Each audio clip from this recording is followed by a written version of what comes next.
The rain was falling softly on the windows of the Riverside Community Center. It was Tuesday evening, and the parking lot was almost empty. Only a few cars sat under the dim yellow lights. Maria Chun pulled her old Honda into a spot near the back, away from the building entrance. She sat in her car for a moment, looking at the community center through her windshield. The building was not fancy. It had plain brick walls and simple glass doors. A small sign by the entrance read, "Music Classes, Room 12." Maria took a deep breath and checked her watch. It was 6:55 p.m. The class would start in 5 minutes. Maria opened her car door and stepped out into the cool evening air. She was wearing a simple gray cardigan over a white t-shirt and dark blue jeans. Her black hair was pulled back in a neat ponytail. She carried a small brown purse and a notebook. Nothing about her stood out. She looked like any other woman in her 40s who lived in the suburbs. As she walked toward the building, Maria saw other people heading in the same direction. There was an older man with a beard carrying a guitar case. A young woman with colorful hair was talking loudly on her phone. 2 middle-aged women were chatting and laughing together. They all seemed excited and eager. Maria followed them through the glass doors. The inside of the community center smelled like coffee and cleaning supplies. The walls were painted pale yellow, and the floors were covered with worn carpet. Signs pointed in different directions: yoga studio, art room, kitchen, and music room 12. She followed the signs down a long hallway. Her footsteps were quiet on the carpet. She could hear voices and laughter coming from room 12. When she reached the doorway, she paused and looked inside. The music room was bigger than she had expected.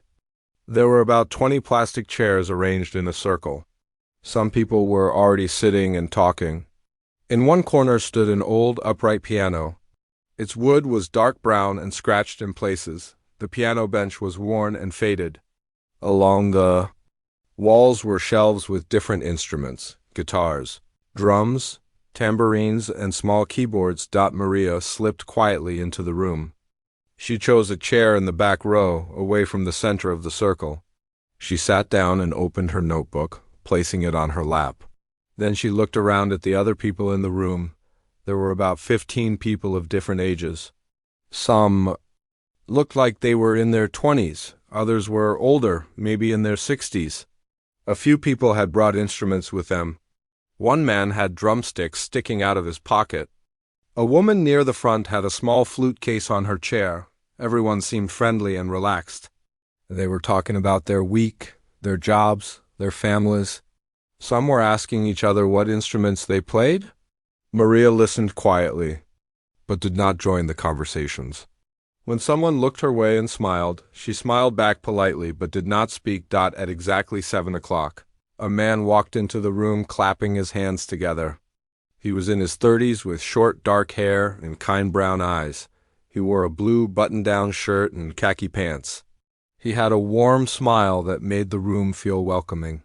"Good evening, everyone," he said loudly. "Welcome to Music Appreciation and Basic Instrument Skills. For those who don't know me, I'm Mr. Rodriguez, but please call me Carlos." Everyone turned to face him. The conversation stopped and people settled into their chairs. Maria adjusted her notebook and prepared to take notes. "I'm so excited to see all of you here tonight," Carlos continued. "Some of you are returning from last session, and some are brand new. Let's go around the circle and introduce ourselves. Tell us your name and why you decided to join this class." Maria felt her stomach flutter with nervousness. She hoped he would start from the other side of the circle so she would have time to think about what to say. Carlos pointed to a young man near the front. "Let's start with you, Jake." Jake stood up. "Hi, I'm Jake. I'm 25 and I work at the bank downtown. I've always wanted to learn guitar, but I never had time. Now I finally do." The next person was an older woman named Dorothy. She said she had retired last year and wanted to try something new. She had always loved music but never played an instrument. One by one, people shared their stories. There was Tom, who wanted to learn drums because his grandson was in a school band. Sarah was a nurse who thought music might help her relax after long shifts at the hospital. Mike had played trumpet in high school 20 years ago and wanted to start again. As the introductions went around the circle, Maria realized that everyone had simple, honest reasons for being there. No one seemed to have much musical experience. They all just wanted to have fun and learn something new. When it was almost her turn, Maria's heart started beating faster. She thought about what she should say. She could not tell them the truth about her background. It would change everything. It would make them uncomfortable, and it would ruin what she was looking for. "And how about you?" Carlos asked, looking directly at Maria. Maria stood up slowly. Her voice was quiet but clear. "Hi, I'm Maria Shun. I live here in town with my daughter. She's in high school. I just thought it would be nice to learn about music. I don't know much about it, but it seems interesting." She sat down quickly. A few people nodded and smiled at her. Carlos made a note on his clipboard and moved on to the next person. After everyone had introduced themselves, Carlos walked to the front of the room. "This is wonderful," he said. "We have people who want to learn guitar, piano, drums, and some who just want to understand music better. Over the next 8 weeks, we're going to explore different instruments. We'll learn basic techniques, music theory, and most importantly, we'll have fun." He pointed to the instruments around the room. "Everything you see here is available for you to try. Don't worry about being perfect. This is a safe space to make mistakes and learn." Maria looked around the room again. Everyone seemed relaxed and happy. This was exactly what she had hoped for. A place where she could be around music without pressure, without expectations, without anyone knowing who she really was. Carlos began the first lesson by talking about rhythm. He clapped simple patterns and asked everyone to clap along. Maria joined in, being careful not to show too much skill or confidence. She wanted to blend in, to be just another beginner learning something new. As the class continued, Maria found herself enjoying the simple pleasure of being a student again. For the first time in years, she could experience music without the weight of performance or perfection. She was just Maria Chun, a suburban mother taking a community class. When the class ended an hour later, people began gathering their things and saying goodbye. Maria packed her notebook and headed toward the door. She had successfully made it through her first class without drawing any attention to herself. As she walked back to her car in the gentle rain, Maria felt something she had not felt in a long time. She felt hopeful. Maybe this class would help her find her way back to loving music the way she had when she was young. Before everything became so complicated. She drove home through the quiet streets, already looking forward to next Tuesday evening.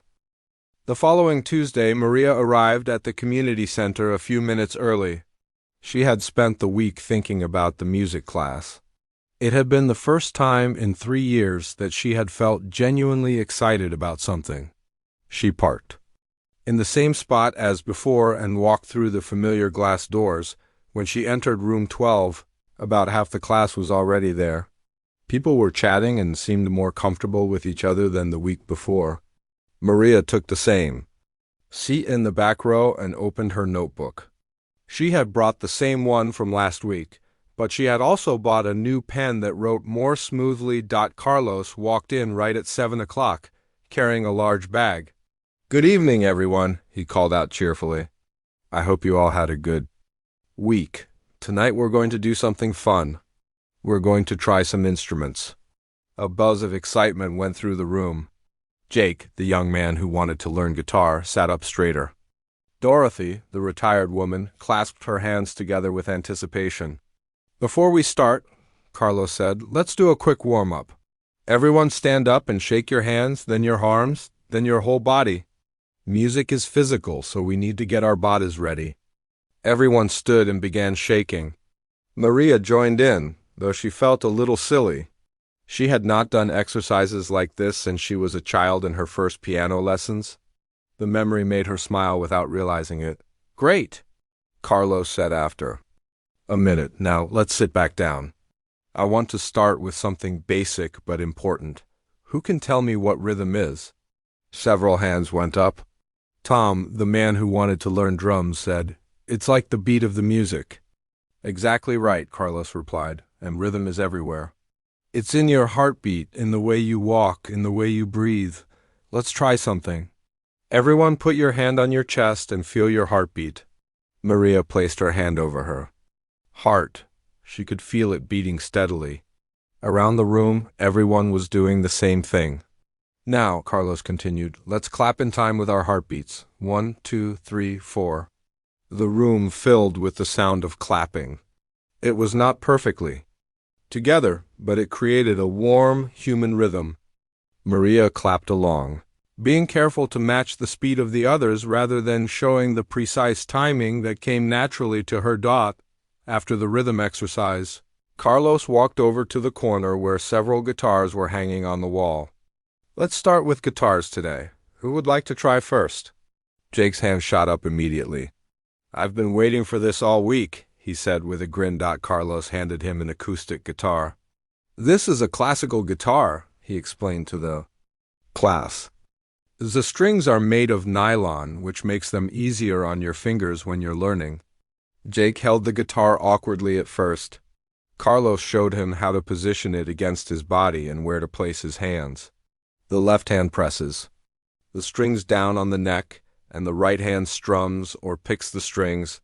Carlos explained. Jake tried to strum a chord, but it came out muffled and unclear. He laughed. That doesn't sound like music yet. Don't worry, Carlos said. It takes time. Your fingers need to build up strength and memory. Let's try a simple chord. This is called G major. Carlos positioned Jake's fingers on the guitar neck. Press down firmly and strum with your other hand. This time, a clearer sound came from the guitar. It was not perfect, but it was recognizable as a chord. Jake's face lit up. I did it. Excellent, Carlos said. Who wants to try next? Several people raised their hands. Carlos called on Sarah, the nurse. She tried the same G major chord and had similar results. Then Dorothy tried, though her fingers had trouble reaching the right positions. Don't worry about getting it perfect, Carlos told each person who tried. The goal is just to feel what it's like to make music with an instrument. After 6 people had tried the guitar, Carlos moved to the piano in the corner. Now let's try something different. Who wants to explore the piano? A few hands went up, but not as many as for the guitar. The piano seemed more intimidating to most people. Carlos sat at the piano bench and played a simple melody. His technique was good, though not extraordinary. The piano is a wonderful instrument because you can see all the notes laid out in front of you, he said. These white keys are the natural notes, and these black keys are the sharps and flats. He played a simple scale up and down the white keys. This is a C major scale. It's like the musical alphabet. Who would like to try playing this scale?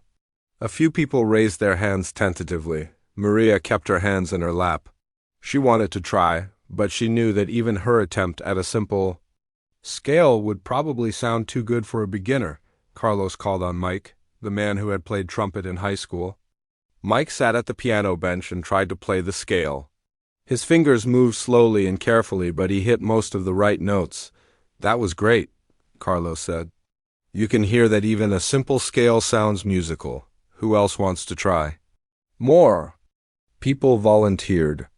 Each person who tried had their own style of approaching the keys. Some were bold and pressed hard.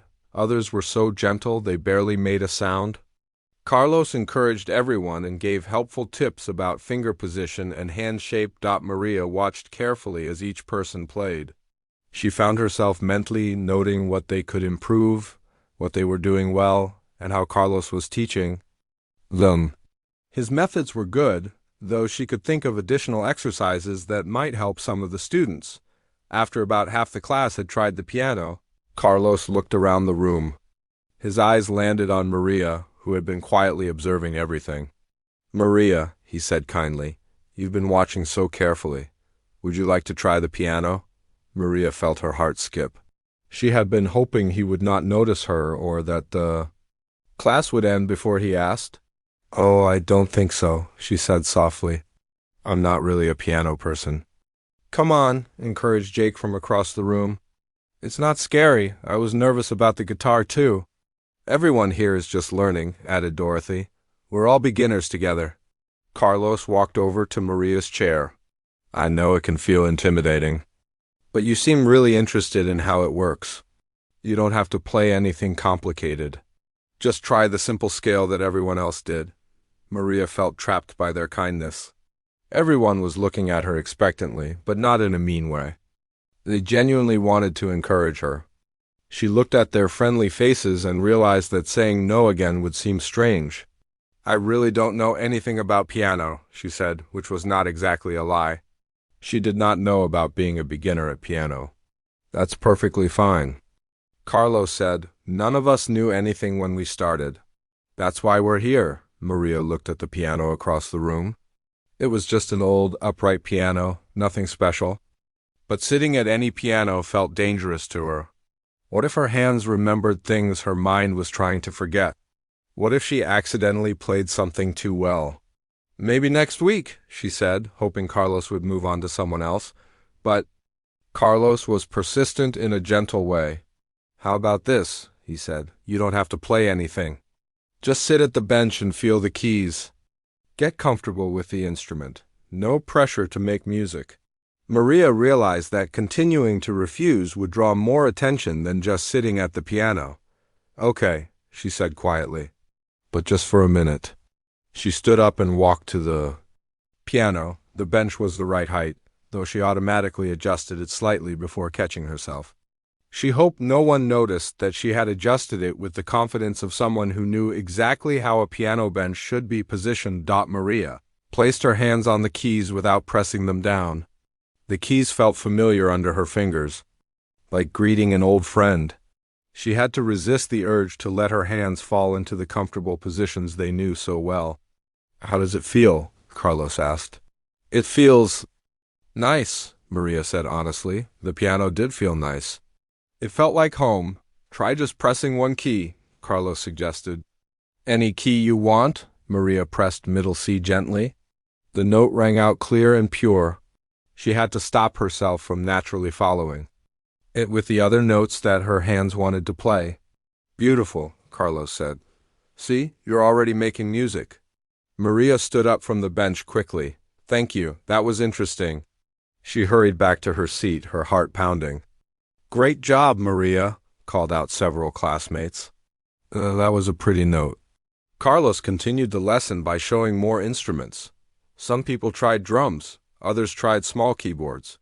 Maria watched and took notes, but she kept thinking about the feeling of sitting at the piano bench. It had felt so right, so natural, but it also felt dangerous. As the class ended, people began packing up their things. Carlos made an announcement. Next week, I'd like everyone to try at least one new instrument. Don't stick with what you tried today. Challenge yourselves to explore something different. Maria gathered her things slowly. As she headed toward the door, Carlos called her name. Maria, wait a moment, he said. She stopped and turned around. Most of the other students had already left. I noticed you seemed really interested in everything tonight, Carlos said. You were watching very carefully when people played. Do you have any musical background that you didn't mention? Maria's stomach tightened. No, not really. I just find it interesting to watch people learn. Carlos nodded, but there was something in his expression that suggested he was not entirely convinced. Well, I hope you'll try more instruments next week. Maria spent the week between classes feeling restless. She found herself thinking about music more than she had in months. When her 17-year-old daughter Emma practiced violin in her room, Maria stopped what she was doing to listen. When songs came on the radio, she paid attention to the harmonies and rhythms in ways she had been avoiding for years. On Friday evening, while making dinner, Maria caught herself humming. She stopped immediately. Humming felt too much like the old days when music was always flowing through her mind. She had worked hard to quiet that constant musical voice in her head. Tuesday came again, and Maria arrived at the community center feeling nervous. She had decided to be even more careful this week. She would participate less, ask fewer questions, and definitely stay away from the piano. When she entered room 12, the atmosphere felt different. The students seemed more relaxed with each other. Some were already talking about what instruments they wanted to try. Maria heard Jake telling Dorothy about how he had practiced guitar at home using videos on the internet. Carlos entered with his usual energy. "Good evening, everyone." I can feel the excitement in the room. Who practiced this week? Several hands went up. Jake demonstrated the G major chord he had been working on. It sounded cleaner than the week before. Sarah had borrowed a small keyboard from her neighbor and tried to play simple melodies. "Wonderful," Carlos said. "I love seeing people take music home with them." "Now, before we try new instruments, let's do some music theory. Don't worry, I'll keep it simple and fun." He walked to a whiteboard on the wall and drew a large circle. This is called the circle of fifths. It shows us how different keys are related to each other. He began marking letters around the circle: C, G, D, A, E, and so on. Maria found herself leaning forward in her chair. The circle of fifths was something she knew as well as her own name, but she had never seen it taught to complete beginners. Before, she was curious about Carlos's approach. "Let's start with C major," Carlos said, writing it at the top of the circle. "This is the easiest key because it uses only white keys on the piano, no sharps or flats." He played a simple melody in C major on the piano, then he moved to G major. "When we go to G major, we add one sharp, F sharp." He demonstrated on the piano. Maria watched as he continued around the circle. His explanations were clear and simple, perfect for beginners. But she noticed he made a small mistake when explaining the relationship between keys. Without thinking, she raised her hand. "Yes, Maria?" Carlos said, looking pleased that she was participating. Maria immediately regretted raising her hand. "Oh, I was just wondering about something." She paused, trying to think of how to phrase her question without revealing too much knowledge. "When you went from C to G, you said G major has one sharp. But what if you went the other way around? The circle?" Carlos looked at her with interest. "That's an excellent question. You're talking about going counterclockwise to F major. That would give us one flat, B flat." He demonstrated on the piano, so the circle works both ways? Maria asked, though. She knew the answer perfectly well. "Exactly." "You're really thinking like a musician, Maria." Several other students looked impressed. "That's so smart," said Dorothy. "I never would have thought of that." Maria felt heat rise to her cheeks. She had asked too sophisticated a question for someone who claimed to know nothing about music. She made a mental note to be more careful. Carlos continued the theory lesson, and Maria forced herself to take basic notes like the other students. She wrote down information she had known for decades, trying to look like she was learning it for the first time. When they moved on to trying instruments, Carlos announced they would focus on rhythm instruments today. He brought out various drums, tambourines, shakers, and wooden blocks. "Rhythm is the heartbeat of music," he said. "Let's all try different percussion instruments and see how they feel." This seemed safer to Maria. Rhythm instruments were less likely to reveal her background. She joined the others in trying different drums and shakers, but even with simple percussion, Maria had to concentrate on not being too good. Her sense of timing was naturally precise, and she had to deliberately make her rhythms less perfect. To match the other beginners. During a break, Carlos walked around the room listening to people practice. When he got to Maria, she was playing a simple pattern on a small drum. "That sounds great, Maria," he said. "You have really good natural timing." "Thank you," she replied, immediately making her next few beats slightly less precise. After everyone had tried several rhythm instruments, Carlos suggested they form a small ensemble. "Let's all play together. I'll count us in, and we'll play a simple rhythm as a group." This was exactly the kind of activity Maria had been dreading. Playing with others required listening and responding in ways that came automatically to her. She would have to work hard to sound like a beginner. Carlos counted 1, 2, 3, 4, and everyone began playing their instruments. The result was chaotic but joyful. Some people were too fast, others too slow. A few were playing entirely different rhythms. Maria tried to blend in with the chaos, but her internal sense of time kept trying to organize the group rhythm. She found herself unconsciously adjusting her playing to help hold the beat steady. For the others, that was fun, Carlos said when they stopped. Maria, you seem to really help keep everyone together. Have you played in groups before? Maria's heart jumped. No, I was trying to listen to everyone else. Well, you have good instincts for ensemble playing. The compliment made Maria uncomfortable, but before she could worry too much, Carlos moved on to the next activity. Now let's go back to the piano, he said. Last week, some of you tried a simple scale. This week, let's try playing simple melodies. He sat at the piano and played Mary Had a Little Lamb using just 3 notes.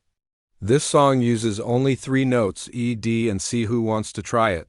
Several people volunteered. Each person who tried had different levels of success. Some could find the right notes but played them in the wrong order. Others got the melody right, but their timing was uneven. As people took turns, Maria watched carefully.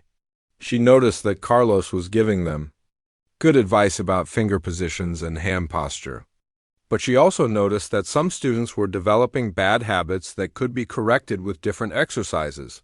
When Tom was struggling to find the right notes, Maria found herself quietly humming the melody to help him. The humming was so soft that only Tom could hear it, but it helped him find the correct pitches. That's much better, Carlos said to Tom. Something clicked for you there? Tom looked over at Maria and smiled gratefully. He had heard her humming and realized she had helped him. After a few more people tried the simple melody, Carlos looked around the room. I'd like everyone who hasn't tried piano yet to give it a chance. Remember, this is just for fun. His eyes landed on Maria again. Maria, you tried just touching the keys last week. How about trying this simple melody?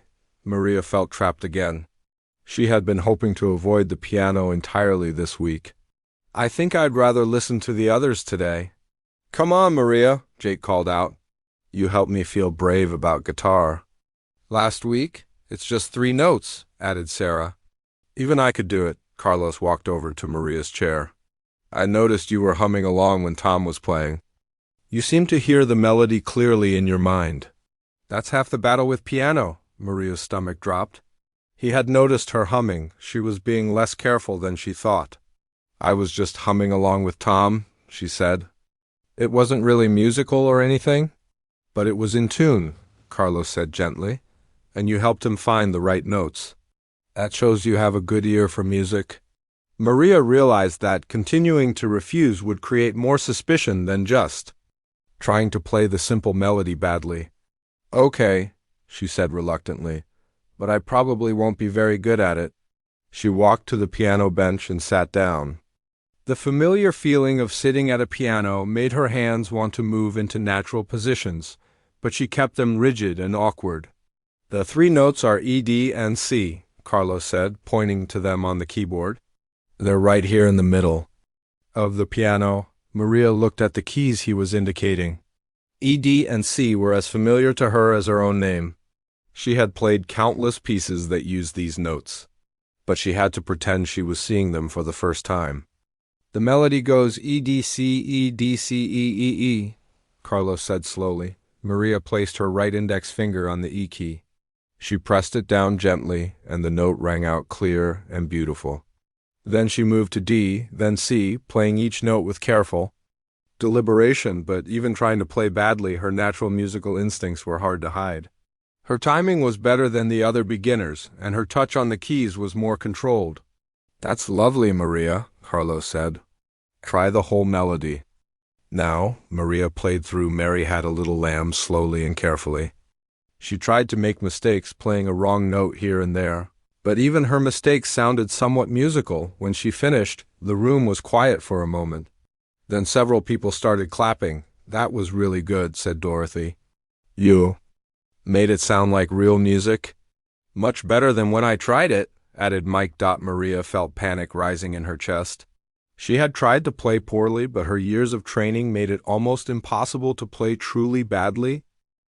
The weekend before the 4th class was difficult for Maria. She kept changing her mind about whether to continue attending. On Saturday morning, she stood in her kitchen, making coffee, and decided she would quit the class. By afternoon, while watching Emma practice violin, she changed her mind again. The music class had become the highlight of her week.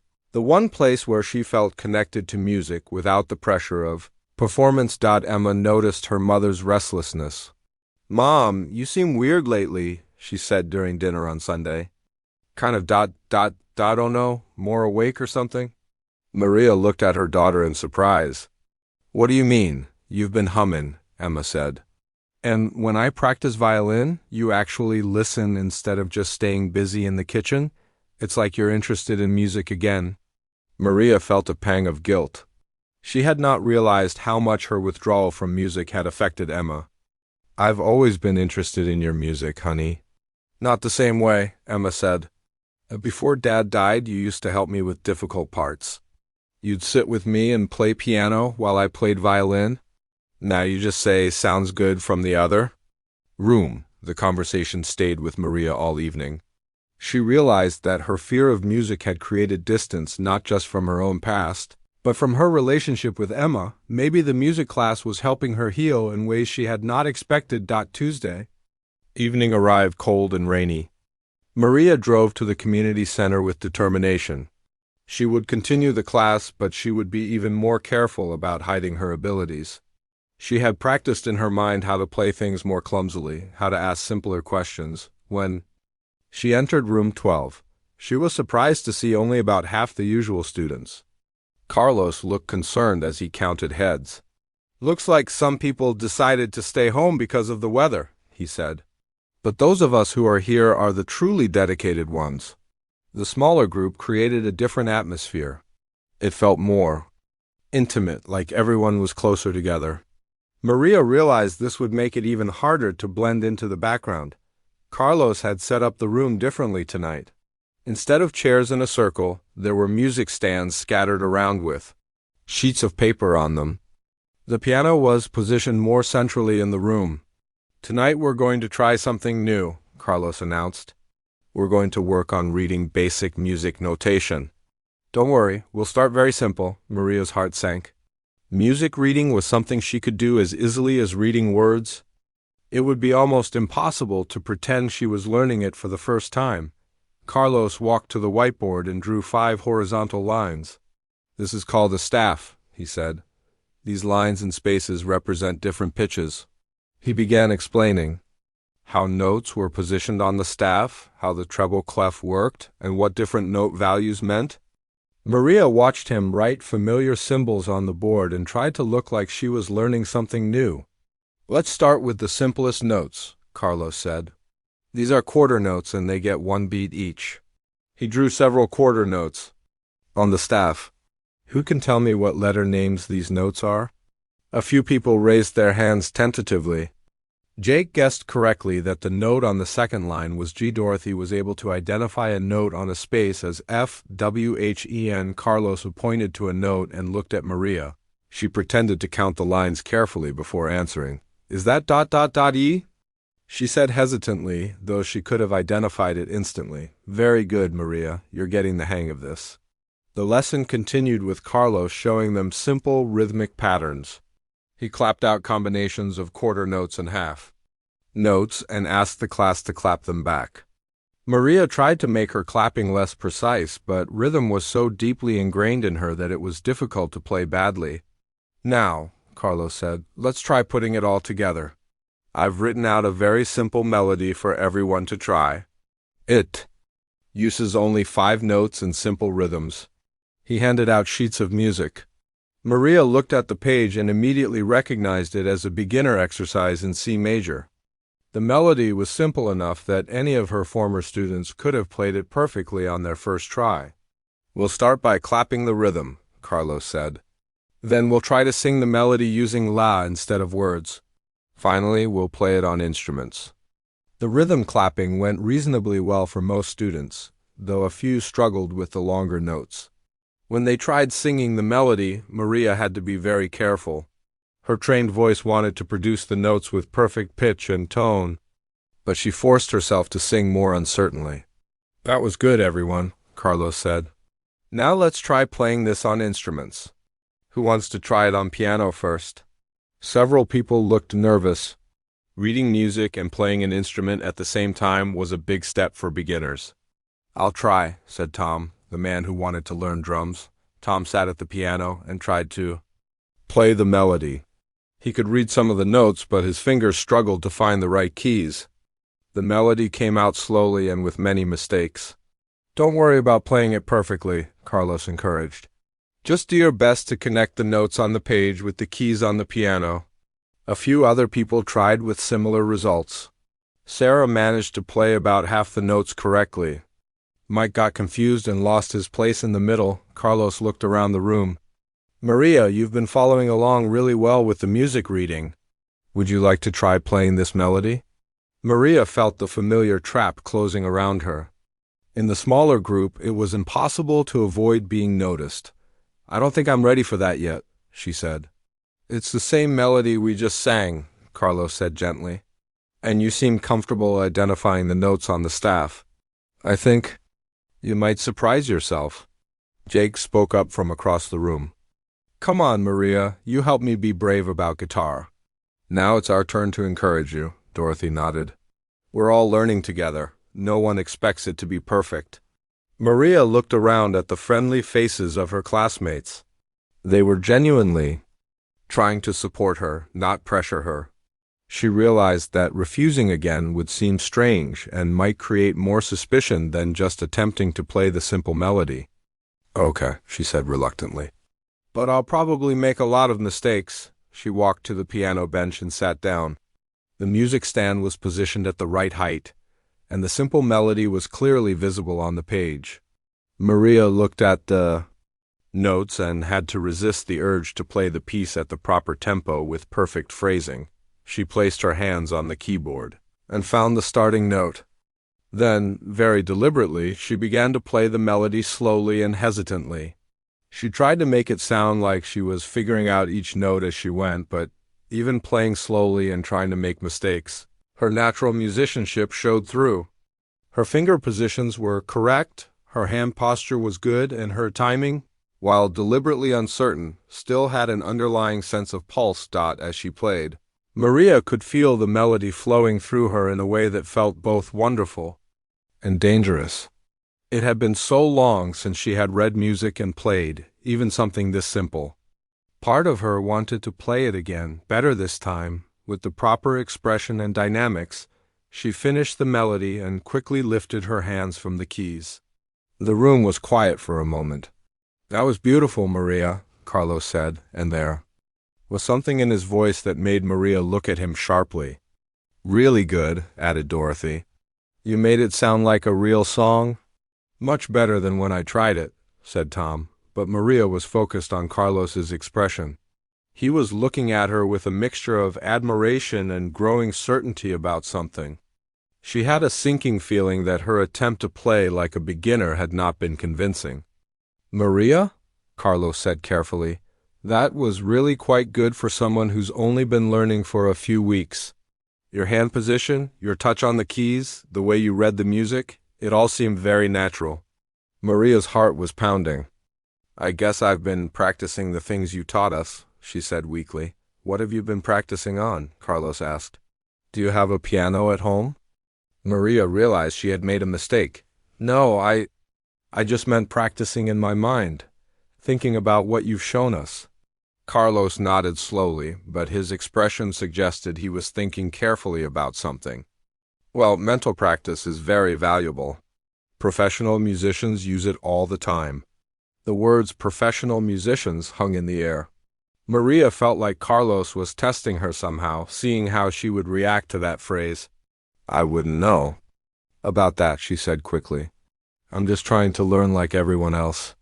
But as the class continued, Maria became increasingly aware that Carlos was watching her more closely than before. When they did rhythm exercises, she noticed him observing her timing. When they discussed music theory, he paid attention to her questions and reactions. During the final activity of the evening, Carlos asked everyone to improvise a simple rhythm on percussion instruments while he played a basic chord progression. On piano, just feel the music and play whatever comes naturally. He said that this was exactly the kind of exercise that Maria knew could expose her training. Improvisation required musical instincts that took years to develop. But she also knew that not participating would be suspicious. She chose a simple shaker and tried to play basic rhythms. But as Carlos's chord progression unfolded, her musical ear naturally heard patterns and possibilities. Without fully realizing it, Maria spent the week after her conversation with Carlos in a state of constant worry. She considered not returning to the class at all. The risk of full discovery seemed too high now that Carlos suspected her background. But every time she decided to quit, she remembered how good it felt to be around music again, how much she was enjoying the simple pleasure of learning alongside others. On Friday evening, Emma found her mother sitting at the kitchen table staring at nothing. "Mom, what's wrong?" she asked. "You've been acting strange all week." Maria looked at her daughter and made a decision. "Emma, can I ask you something? Do you think I should start playing piano again?" Emma's eyes widened with surprise. "Really? You'd want to do that?" "I've been thinking about it," Maria said carefully. "Maybe just for fun. Not like before." Emma sat down across from her mother. "Mom, I've been waiting 3 years for you to even touch the piano. Of course, I think you should play again." "But what changed your mind?" Maria could not tell Emma about the music class without revealing how much she had been hiding her abilities. "I just miss it sometimes," she said. "Music used to be such a big part of our lives." "It still could be," Emma said softly. "I miss playing duets with you. I miss hearing you practice. The house has been so quiet." That night, Maria lay in bed, thinking about what Emma had said. Maybe it was time to stop hiding from music entirely. Maybe she could find a way to be honest about her background without it overwhelming her life again. Tuesday evening arrived with clear skies and warmer weather. When Maria arrived at the community center, she noticed that all the regular students had returned. The full group was back together for the first time in 2 weeks. Carlos greeted everyone with his usual enthusiasm. "Welcome back, everyone.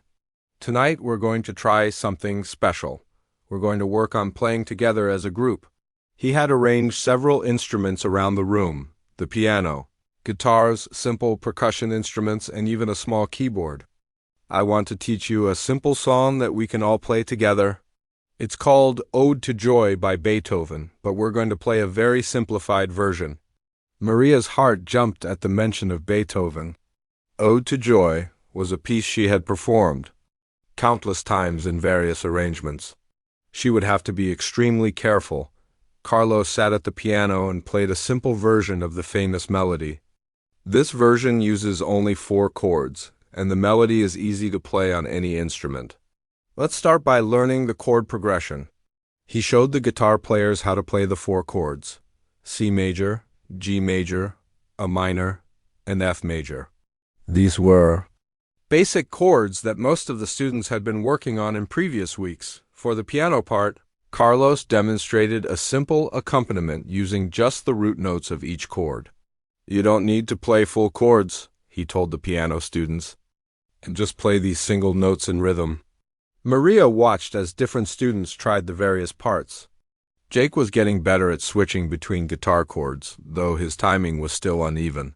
Sarah was attempting the simple piano accompaniment with mixed success. "Now," Carlos said, "let's try the melody. Who wants to play the main tune?" Few people volunteered to try playing the melody on piano or guitar. Each attempt was enthusiastic but imperfect. The timing was inconsistent, and some people played wrong notes. After several people had tried, Carlos looked at Maria. "Maria, you've been watching very carefully. Would you like to try playing the melody?" Maria felt the familiar pressure. After their conversation last week, she knew Carlos was testing her again. "I'm not sure I'm ready for a melody yet." She sighed. "It's the same 4 notes mostly," Carlos said. "And you've shown such good instincts for reading music." "I think you could handle it," Tom spoke up. "Come on, Maria, you played that simple melody so well last week." "Yeah," added Dorothy. "You make the piano sound really nice." Maria realized that her previous attempts to play like a beginner had not been convincing enough. The other students already thought she was better than she was pretending to be. "Okay," she said reluctantly. "But you'll have to help me if I get lost." She walked to the piano and sat down. Carlos had written out a simplified version of the Ode to Joy melody on a piece of paper. Maria looked at it and saw notes she could have played in her sleep. She placed her hands on the keyboard and began to play the melody very slowly and carefully. But even playing slowly, her natural musicality was hard to suppress. The melody flowed from her fingers with a clarity and expression that went beyond what a beginner could produce. As she played, Maria became lost in the music for a moment. Ode to Joy was a piece that had always moved her deeply. Without fully realizing it, she began to add subtle dynamics and phrasing that brought the simple melody to life. When she finished, the room was completely silent. Everyone was staring at her with amazement. "Maria," Carlos said quietly, "that was not the playing of a beginner." Maria's heart was pounding. She had let herself get carried away by the music and had played far too well. I tried to make it sound like the version you played," she said weakly. "No," Carlos said firmly. "That was the playing of someone with years of classical training. The phrasing, the dynamics, the technical control, these are advanced skills." The other students were looking back and forth between Maria and Carlos. Sensing that something important was happening, Jake spoke first. "Maria, are you like a professional musician or something?" Maria sat frozen at the piano bench. She could feel everyone waiting for her answer. The moment she had been dreading for weeks had finally arrived. Double quote she began, then stopped. She looked around at the faces of people who had become her friends over the past month. They looked curious but not angry. They seemed more amazed than upset. Carlos walked over to the piano. "Maria, you don't have to explain anything you don't want to. But what you just played was beautiful, and it was clearly the work of someone with extensive training." Dorothy leaned forward in her chair. "Honey, there's nothing wrong with being good at music. We're just surprised, that's all." Sarah nodded. "You've been so modest about everything. We had no idea you could play like that." Maria felt tears starting in her eyes. The weight of hiding her abilities for weeks, combined with the relief of being discovered, was overwhelming. "I used to be a professional pianist," she said quietly. "Classical music. I performed with orchestras and gave solo concerts. But I stopped 3 years ago, and I wanted to experience music like a beginner again. I'm sorry I wasn't honest with you." The room erupted in excited whispers. A professional pianist. I knew there was something different about her. She's been holding back this whole time. Carlos sat down next to the piano bench. "Maria, why did you stop performing?" Maria wiped her eyes. "My husband died in a car accident 3 years ago. He was my biggest supporter, my manager, my everything. After he was gone, I couldn't face the music world anymore. It all reminded me of him." The room became quiet and respectful. Several people had tears in their eyes now. "I moved here with my daughter to start over," Maria continued. "I thought I was done with music forever, but then I saw the flyer for this class, and I thought maybe I could find a way to love music again without all the pressure and expectations." Emma had told her that evening that she missed playing duets together. The music class had been Maria's first step toward healing. Even though she had not planned it that way, Mike spoke up softly. "So, you've been pretending to be a beginner this whole time?" Maria nodded. "I know it wasn't fair to you. I just wanted to be around music without being Maria Shun the pianist. I wanted to be just Maria." "Wait," said Jake, pulling out his phone. "Maria Chun ... my God." He was looking at something on his screen. "You're that Maria Shun? I have your album. The one with the chop-in pieces." Other students began searching on their phones. Within moments, they were finding videos of Maria's performances, reviews of her concerts, and photos from her performing career. "She won a Grammy!" Dorothy exclaimed, looking at her phone. "Look at this! She played at Carnegie Hall!" added Maria. Felt exposed and vulnerable as they discovered her past. This was exactly what she had been trying to avoid. Carlos stood up and addressed the group. "Everyone, please put your phones away. This is exactly why Maria didn't want to reveal her background. She came here to be a regular person taking a music class, not to be treated like a celebrity. The students looked apologetic and put their phones away. "I'm sorry, Maria," said Sarah. "We're just excited, but we understand why you wanted to keep it private." Maria looked around at their faces and realized something surprising. They seemed more concerned about her feelings than impressed by her fame. These people had gotten to know her as just Maria over the past month, and that person was who they cared about. "Thank you," she said softly. "I was afraid that if you knew who I was, everything would change. You'd expect me to be perfect, or you'd feel intimidated, or you'd treat me differently."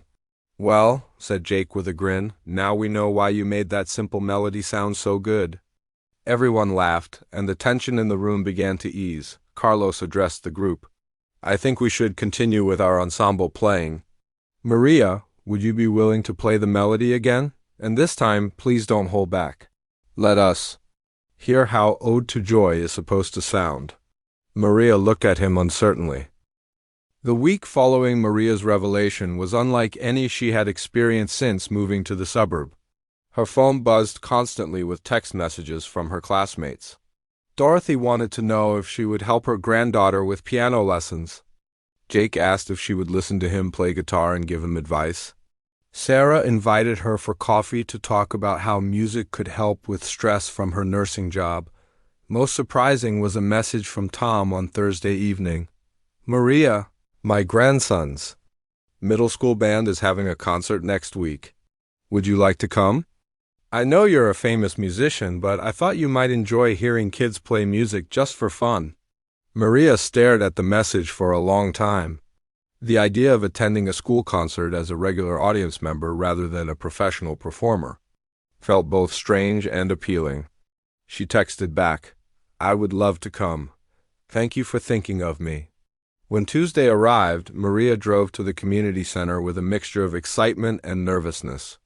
She no longer had to pretend to be someone she was not, but she was unsure how the group dynamic would change now that her secret was out. She entered room 12 to find that Carlos had rearranged the space again. The piano was positioned so that it faced the other instruments, and there were music stands set up in a semicircle. It looked more like a chamber music setup than a beginner's classroom. "Maria!" Dorothy called out as soon as she entered. "I'm so excited for tonight's class." Other students greeted her warmly, but Maria noticed they seemed slightly more formal than before. She worried that knowing her background had created the distance she had been trying to avoid. Carlos entered with his arms full of sheet music. "Good evening, everyone. Tonight we're going to try something we've never done before. We're going to learn to play as a real ensemble, with Maria helping to guide us." He distributed different pieces of music to different students.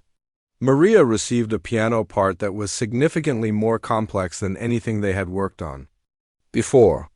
"Now," Carlos announced, "I want everyone to know that Maria has graciously agreed to help coach our ensemble playing.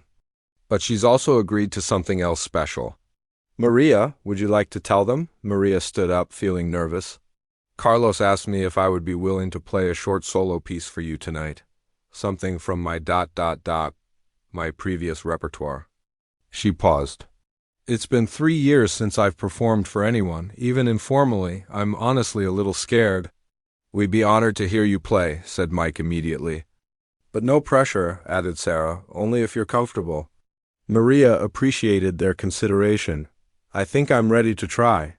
Carlos suggested I play something that connects to what we've been learning in class. Carlos walked to the piano.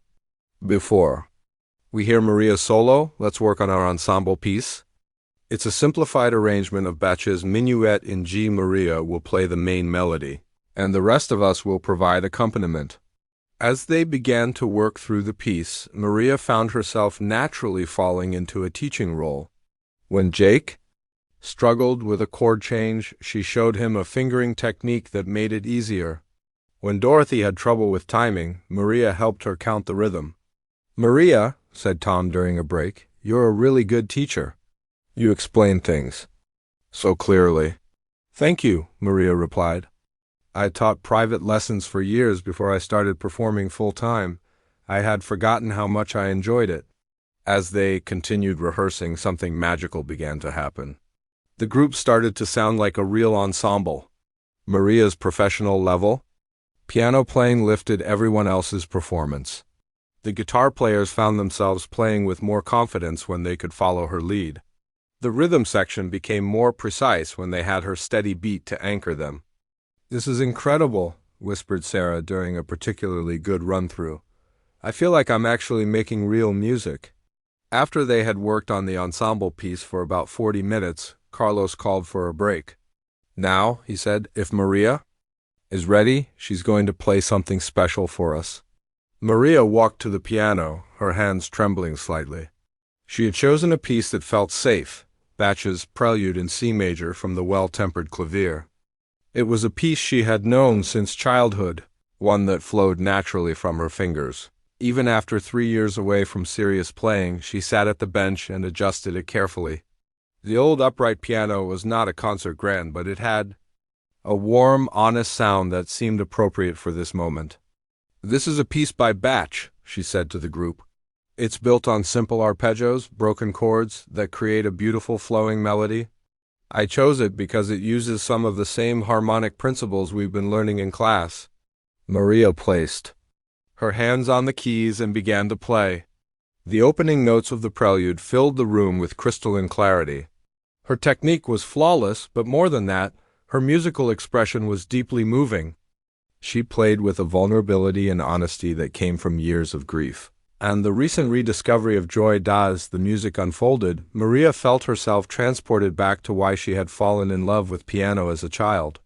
The Bach prelude was like a musical prayer, each note perfectly placed, each phrase building on the last to create something transcendent. The students sat in complete silence, mesmerized by what they were hearing. This was not just good playing, this was artistry at the highest level.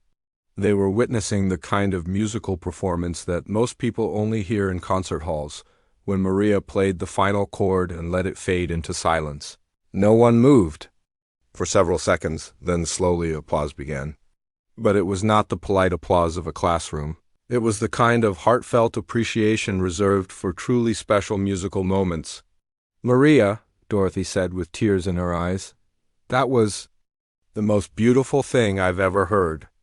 "I can't believe we've been taking a class with someone who can play like that," added Jake, shaking his head in amazement, but it was Carlos who understood the significance of what had just happened. "Maria," he said quietly, "how did that feel?" "For you?" Maria wiped tears from her own eyes. "It felt like coming home," she said. "For 3 years, I've been afraid that playing piano would only bring back painful memories. But tonight, it just felt like music again, pure and simple and joyful." "You know," said Tom thoughtfully, "I was worried that knowing you're a professional would make me feel bad about my own playing. But it's the opposite. Hearing you play makes me understand what music can be. It makes me want to get better, not give up." Other students nodded in agreement. "It's like having a master class," said Sarah. "You're showing us what's possible." Carlos stood up and addressed the group. "I think tonight has been a turning point for all of us. We've learned that music is not about being perfect or competing with each other. It's about sharing something beautiful together." For the remaining 30 minutes of class, they worked on their ensemble piece again. But now there was a different quality to their playing.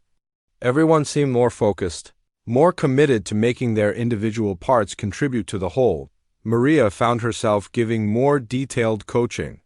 She showed Dorothy how to use her wrist more efficiently for smoother playing. She helped Mike understand how his bass line connected to the harmonic structure of the piece. She worked with the guitar players on voicing their chords so they blended better with the piano. "You're a natural teacher," Carlos told her as they packed up. "Have you ever thought about teaching again?" "Actually," Maria said, "I have been thinking about it. Tonight reminded me how much I enjoyed working with students." As the class ended, several students approached Maria with requests. Dorothy asked if she would consider giving piano lessons to her 8-year-old granddaughter. Sarah wondered if Maria would be interested in playing at the hospital. Where she worked, they had a volunteer music program for patients. Most touching was an invitation from Jake. My wife and I are having our 10th wedding anniversary next month, he said. We're just having a small party at our house. I know this is probably way beneath your usual performance level, but would you consider playing a few songs? I'll pay. Whatever your rate is, Maria was moved by the offer. Jake, I would be honored to play at your anniversary party. And there's no fee for friends. Walking to her car after class, Maria reflected on how dramatically her life had changed in just one evening. Her secret was fully out now, but instead of the catastrophe she had feared, it had led to new friendships and opportunities. More importantly, it had helped her rediscover her love for music without the crushing weight of her professional past. As she drove home, Maria found herself humming Bach's Prelude in C major. For the first time in 3 years, she was eager to get home and practice. Piano. Not because she had to, not because it was her job, but because music had become joyful again. When she arrived home, Emma was waiting in the living room. Mom, how was your class? Maria sat down next to her daughter. Emma, I have something to tell you. I've been taking a beginner's music class at the community center. Tonight, I played piano for the other students. It was the first time I've performed anything since Dad died. Emma's eyes widened. Really? How did it feel? It felt wonderful, Maria said honestly. Scary at first, but wonderful. And Emma, I was thinking, would you like to start playing duets together again? Maybe just for fun when you're not too busy with school. The morning after Maria's performance for the class, she woke up feeling different. For the first time in years, she had slept deeply and dreamlessly. The piano in her living room, which had stood silent and covered for 3 years, seemed to be calling to her. After Emma left for school, Maria walked to the piano and lifted the cover from the keys. The black and white keys looked exactly as they had the day she had covered them after David's funeral. She pressed middle C gently, and the note rang out clear and true. Her phone buzzed with a text message from Dorothy. Maria, I can't stop thinking about your playing last night. My granddaughter Lucy has been taking piano lessons for 2 years, but she's getting frustrated. Would you consider meeting her? I think you could help her fall in love with music the way you have. Before Maria could respond, another message came from Sarah. The music therapist at our hospital is going on maternity leave next month. They're looking for someone to play for patients twice a week. It's volunteer work, but I thought you might be interested. Then a message from Carlos. Maria, I had an idea after class last night. The community center is looking for someone to teach intermediate piano classes. The pay isn't much, but you'd be working with people who really want to learn. Would you consider it? Maria stared at her phone in amazement. 3 different opportunities to return to music had appeared in less than 12 hours. It felt like the universe was telling her something. She spent the morning thinking about each opportunity.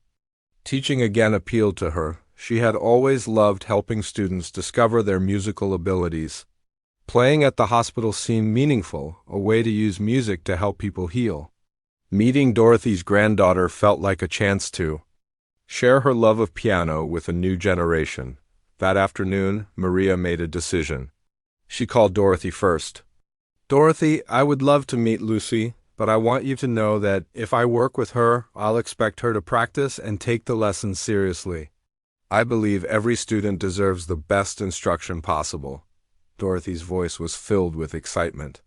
Oh, Maria, that's wonderful. Lucy has been saying she wants to quit piano, but I think meeting a real professional will change her mind. Next, Maria called the hospital and spoke with the volunteer coordinator.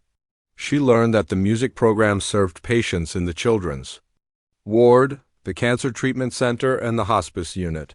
The work would be emotionally challenging but potentially very rewarding. Finally, she called Carlos. I'm interested in teaching intermediate classes, she said, but I have some conditions. I want to work with students who are genuinely committed to learning, and I want to teach them properly, real technique, music theory, and respect for the art form. That's exactly what we need, Carlos replied. The community center has been getting requests for more advanced classes. People hear about what we're doing in the beginner class, and they want to take their playing to the next level. Tuesday evening came faster than usual. Maria arrived at the community center to find that word about her identity had spread beyond their small class. There were several new faces in room 12 people who had heard that a professional pianist was attending the beginner group. Carlos introduced the newcomers. "We have some visitors tonight who are interested in our program. I want everyone to know that our class remains focused on learning and having fun together, regardless of skill level." Maria felt uncomfortable with the extra attention. She had enjoyed the intimacy of their small group and worried that new people might change the dynamics. The class began with their usual ensemble piece, but Maria could sense that some of the newcomers were more interested in watching her than participating themselves. During a break, one of the new students approached her. "Miss Chun, I'm a piano teacher at the local music school. I've heard your recordings, and I was wondering if you'd consider giving a master class for our advanced students." Before Maria could respond, another newcomer interrupted. "Actually, I'm a reporter for the local newspaper. I'd love to do a story about your return to music. Our readers would be fascinated to know that a Grammy-winning pianist is living right here in town." Maria felt the familiar panic rising in her chest. This was exactly what she had been trying to avoid: the attention, the expectations, the pressure to be Maria Chun, the famous pianist, instead of just Maria. Carlos noticed her discomfort and stepped in. "I think we should focus on tonight's class," he said firmly. "Everyone here is a student first, regardless of their background, but the damage was done." During the rest of the class, Maria felt like she was being watched and evaluated rather than simply enjoying music with friends. When they worked on their ensemble piece, some of the newcomers seemed more interested in recording her playing on their phones than participating themselves. After class, the reporter approached Maria again. "Miss Chun, just a few quick questions. What brought you to our little community? Are you planning a comeback? When will you give your first public performance?" Maria felt overwhelmed. "I'm sorry, but I'm not ready for interviews," she said, gathering her things quickly. As she walked to her car, Dorothy caught up with her. "Maria, honey, you look upset. Are you okay?" Maria stopped and took a deep breath. "Dorothy, I need to tell you something. When I started coming to this class, I was trying to find a way back to loving music without all the pressure and attention that came with my career. Tonight felt too much like the old days. People watching me, expecting things from me, treating me like a commodity rather than a person." Dorothy's face showed understanding and concern. "I'm so sorry. I think I may have caused this by talking to people about you. I was just so proud and excited to have met you." "It's not your fault," Maria said gently. "You were being kind, but I need to figure out how to move forward. I don't want to stop coming to class, but I also can't handle being treated like a celebrity." "What if we talk to Carlos about making the class private again?" Dorothy suggested. "Just our original group. No visitors, no reporters, no pressure." Maria considered this. "That might work. But Dorothy, I also need to tell you something about Lucy. I've been thinking about our conversation, and I realize I'm not ready to take on private students yet. I need more time to figure out what kind of musical life I want to have." Dorothy looked disappointed but nodded. "I understand. Maybe in a few months?" "Maybe," Maria agreed. The next morning, Maria called Carlos to discuss what had happened. "I'm sorry about last night," she said. "I know having a professional musician in class probably brings prestige to the program, but I need the class to remain a safe space for me." "Maria, I completely understand," Carlos replied. "I've been thinking about this too. What if we created two separate programs? The original beginner class would remain small and private, just our core group of students. And then I could start a new intermediate class that would be more public, where you could teach if and when you're ready." This solution appealed to Maria. "That sounds perfect. I'd like to continue with our original group. They've become like family to me." "There's something else," Carlos said. "Jake called me this morning. He wanted to make sure you're still planning to play at his anniversary party. He was worried that all the attention last night might have scared you away." Maria smiled for the first time since the previous evening. "Tell Jake I wouldn't miss it. That's exactly the kind of musical sharing I want to do. playing for friends who care about the music, not the performer. Over the following days, Maria continued to receive calls and messages from people who had heard about her presence in the community. A local church wanted her to be their guest organist. A wedding planner offered her lucrative opportunities to play at high-end events. A classical music society invited her to give a recital, but Maria also received different kinds of messages, ones that touched her heart. Tom's grandson sent her a handwritten note thanking her for inspiring him to practice harder. Sarah's colleague at the hospital shared a story about how music had helped her recover from surgery and asked if Maria might consider visiting patients. Most meaningful was a message from Emma. "Mom, I've been practicing violin extra hard this week because I want to be ready when you're ready to play duets again. I love that you're finding your way back to music." On Friday evening, Maria sat at her piano and began to play.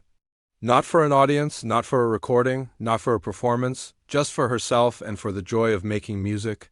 She played Bach, Chopin, and Mozart. She played pieces she had performed in concert halls and simple melodies she had learned as a child. As she played, Maria realized that her journey back to music would not be a straight path. There would be setbacks, moments of doubt, and times when the pressure of her past would threaten to overwhelm her present. But she also knew that she had found something precious in that community center classroom, a group of people who had accepted her for who she was becoming, not who she had been. The music class had given her more than just a way back to piano. It had shown her that music could be joyful and healing rather than demanding and stressful. It had reminded her that the most beautiful performances often happen not on stage, but in small rooms with people who care about each other. Maria continued, playing as the evening light faded outside her windows.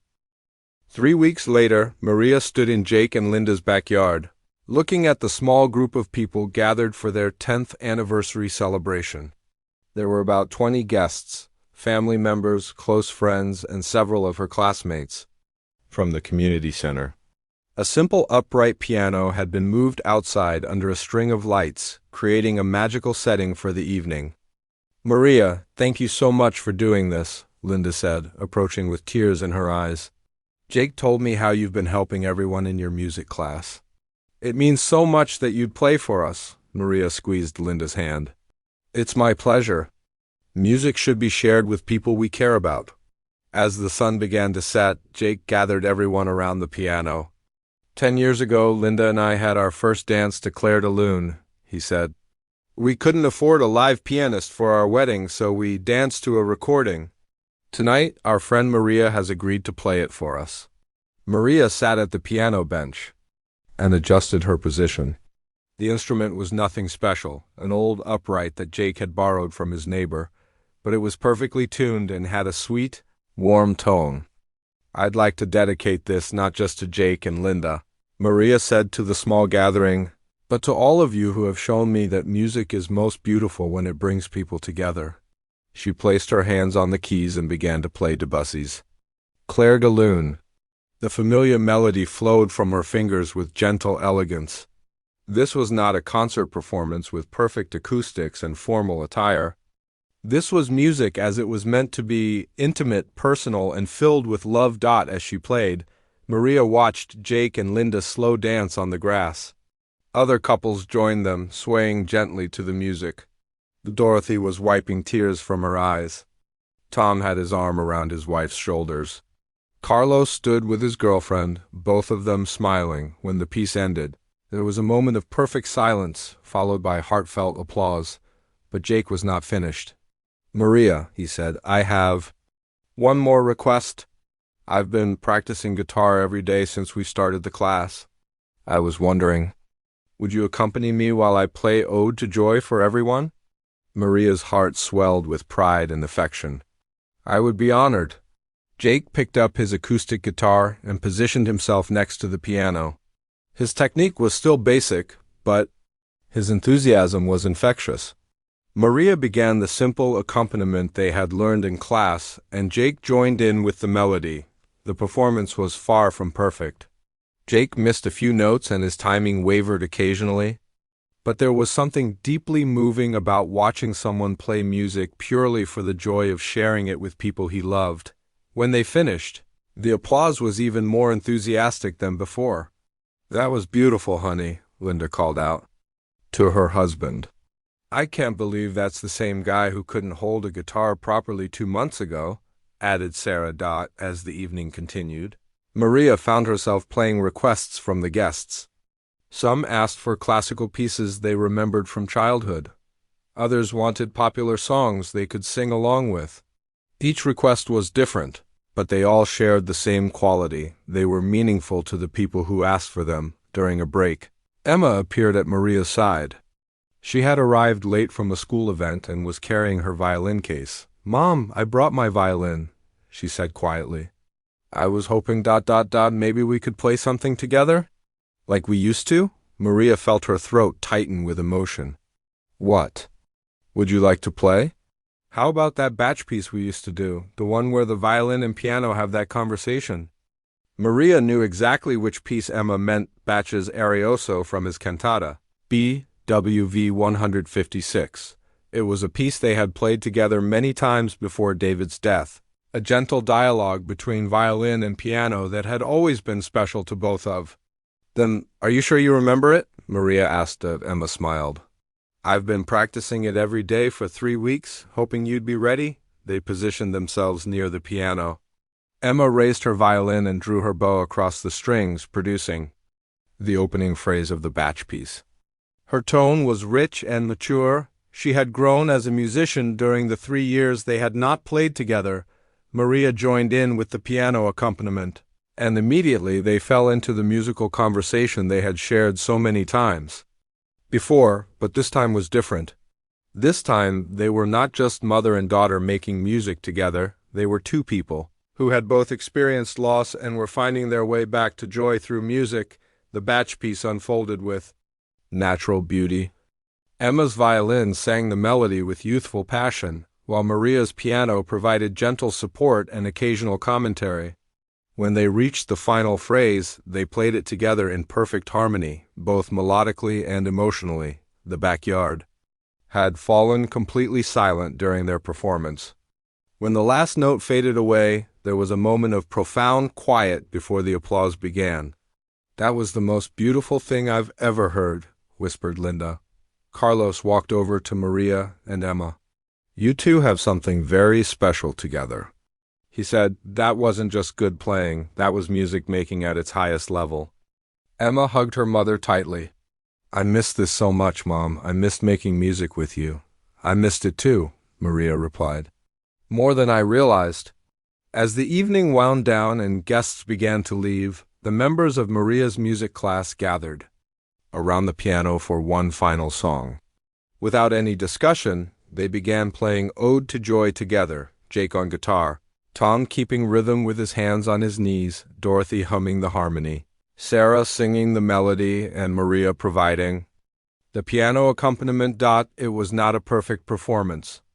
The timing was approximate, the pitches were sometimes questionable, and the overall effect was quite different from a professional ensemble. But it was filled with something that no amount of technical perfection could provide: genuine joy. In making music together. When the song ended, Maria looked around at the faces of her friends. These people had given her something precious. They had shown her that music did not have to be about perfection or performance or professional achievement. Music could simply be about human connection, about sharing something beautiful with people you care about. "Thank you," she said to the group, "all of you. You've given me back something I thought I had lost forever." "What's that?" asked Dorothy. "The simple joy of making music," Maria replied. As Maria and Emma drove home together, Emma asked, "Mom, are you going to start performing again, like real concerts?" Maria thought for a moment. "I don't know about concerts," she said, "but I think I'm ready to start teaching again. And maybe playing for special occasions like tonight. The kind of music making that brings people together rather than putting one person on display." "I think that sounds perfect," Emma said. Next week, Maria called the hospital volunteer coordinator and agreed to start playing for patients. She also accepted Carlos's offer to teach an intermediate piano class at the community center. But most importantly, she made a commitment to herself to approach music from a place of joy rather than obligation, connection rather than competition. 6. Months later, Maria's intermediate piano class had a waiting list of students who wanted to learn from her. She played regularly at the hospital and had become known throughout the community as someone who used music to heal and inspire. She and Emma performed duets at local charity events and school concerts, but every Tuesday evening, Maria still attended the original beginner's music class. It remained a small, intimate group, the same core of friends who had accepted her when she was trying to hide her identity. They continued to work on simple pieces together, to encourage each other's musical growth, and to share the simple pleasure of making music as a group on a warm Tuesday evening in spring. As the class ended and everyone was packing up their instruments, Dorothy made an announcement. "I have news," she said with a big smile. "My granddaughter Lucy started taking piano lessons with a new teacher last month. And yesterday she told me that when she grows up, she wants to be a pianist, just like Maria." Maria felt tears spring to her eyes. That's the most wonderful compliment I could receive. As she drove home that night, Maria reflected on the journey that had brought her to this point. A year ago, she had been a woman hiding from her past, afraid to touch a piano, convinced that music would only bring her pain. Tonight, she was someone who had found a way to honor her past while building a new future. The community center music class had been more than just a place to learn about instruments and rhythm. It had been a place where she could remember why she had fallen in love with music as a child, not for fame or achievement, but for the pure joy of creating something beautiful and sharing it with others. Maria pulled into her driveway and sat in her car for a moment, listening to the quiet evening sounds of her neighborhood. Tomorrow, she would practice piano with Emma. This weekend, she would play for patients at the hospital. Next week, she would help her intermediate students discover new pieces to learn, but tonight, she was simply a woman who had found her way back to music, back to community, and back to herself. And that was more than enough.